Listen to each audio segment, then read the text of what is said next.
มาเบิ่งขั้นตอนของการสากไฟของรถ EV ด้วยอะแดปเตอร์ขั้นตอนที่1เสียบอะแดปเตอร์เข้าไปกับตัวรถแล้วกดล็อกรถและต่อไปแม่นเสียบสายชาร์จเข้ากับอะแดปเตอร์แล้วก็ไปสแกน QR Code อยู่ที่ตู้หลังจากสแกน QR Code ได้แล้วก็กลับมาที่อะแดปเตอร์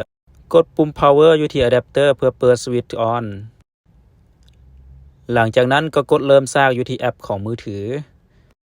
ระหว่างรอท่าการประมวลผลของอะแดปเตอร์จะมีไฟแสดงผลแบบกระพริบ